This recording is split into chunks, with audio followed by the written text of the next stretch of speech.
Kristen Bryant with Stamping with Kristen. Today I want to show you a brand new suite that just started on November 1st for customers. Demonstrators got a look at it last month, but this is designer series paper, and I just think the paper is just so much fun. This is the front side. This is called Fitting Florets, and it's 12 by 12. And then if you look, these are the colors on the back. Aren't they fantastic? There's just so many ways that you can use these. This is my favorite of the back. And one thing that's really neat with this, many of you may have not thought, but you can color on your designer series paper. You can take a red Stampin' Blends and fill in these berries, and it really pops out. This one kind of can be Christmassy or not as well. So I like to kind of think outside the box when you're looking at designer series paper. And with this pack, you can do so many things. So this is $12 for the 12 sheets of 12 by 12. The stamp set is called Framed Florets, and I am focusing on this right now with my Stamps in the Mail. Is this month, and so we'll be making cards. I'm using the stamp set, and it's got some great greetings in it, which I always love when there's some different occasions and different reasons that you would send out a card within the stamp set. And then there's another additional set that you can buy. This is called Framed and Festive Stamp Set, and so this coordinates with the bundle. I'm going to show you the framelits in a little bit. They kind of cut out the circles, and so there's different Christmas greetings that I just think it's a fun font. And so for the bundle, here's the flyer that you can see here. You get the regular stamp set, the framed florets, and the framed florets dies, and then you can just buy the stamp set separately. Part of the suite also are these little gold adhesive back swirls, and I don't know if you can kind of see in here, they've got a little texture to them, almost like a little flower, a flower print, I guess.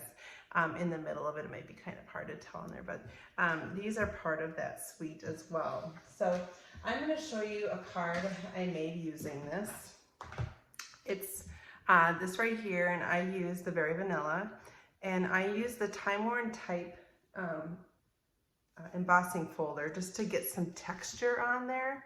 And this is one of the frames that comes in the dies. So here are the dies. Mine aren't organized yet on a magnetic sheet, but it's got this one, it's just flowers. It just creates an oval of, not flowers, of hearts, which I think is kind of fun. And there's just some different leaves and stems, and then flowers. And then we also have these pieces here. I have Post-it notes because I was using Post-it notes to help hold them in place as I was die cutting. So these are what I use on the card that I'm about to show you. When this cuts out, you'll get an oval piece from the middle, and then you get these little kind of textured little holes. I'll show you the cutout. So here's the outside of it, and then here is the center. And this really die cuts well. You know, sometimes when they have holes that are too tiny, they can be really hard to get out, but this one does a really good job with that. So I'm going to just quick show you a few things on this card. I kind of prepped it ahead of time so you don't have to sit and watch me do it all, but I'm just going to stamp the greeting. When I'm using black, I probably 99% of the time use the tuxedo black. And so I'm just going to take the center here, and I'm just going to stamp that in the middle. And so I've got the wishes for a beautiful birthday, which is kind of a fun greeting. And then I'm going to get a piece of paper here.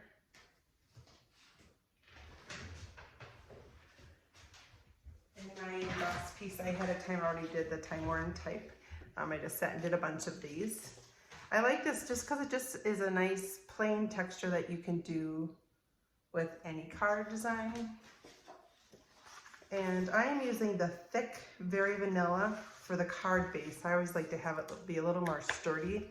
And then I'm using just the regular weight, Very Vanilla for the other pieces. So I stamped and cut out those ahead of time just because you don't need to see me do all of that. And I like to use the Stampin' Blends. And so I chose to use Daffodil Delight and Calypso Coral and Old Olive. And so I just colored a few of these different pieces. And now I'm just going to show you. I'm going to get my Stampin' Seal here and a little bit in each corner. And place that on here. And then I'm just going to put a little strip in the middle. And I'll just place this on here. And then I'm just do this on top of here. I'm just going to put a little bit kind of on the bigger sections of this frame. Before I put it on, I just want to show you to see how you can use this on various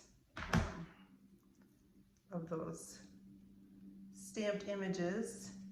So I'm just going to put this on here, and then I'm going to use dimensionals to pop up this greeting in the, or the little flowers in the corner here.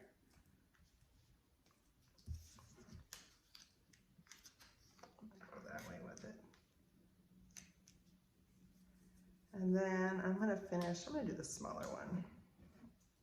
I'm just going to do adhesive with this one, get a little bit closer to that. Now I'm just going to finish using these little adhesive gems here. I'm just going to put 2 down in the corner, just like that. So here is a card. It's pretty elegant looking. You can be kind of a pretty wedding card too. And I'm going to show you too before I let you go. There's this frame too that's a little bit smaller, so you can see how they compare. And again, this one does not cut out a circle. It just leaves hearts all the way around there. So here is this one, and I'll compare it up to here. So it's a little bit smaller than that one. So anyway, again, this is a new suite that is available. Fitting Florets, framed florets, and there's framed and festive. Boy, say these words really fast, but it is just really a great bundle, and you can make this Christmassy looking, or it's just a beautiful floral stamp set as well. So I hope you get time to create soon, and go ahead and send that card and make someone's day.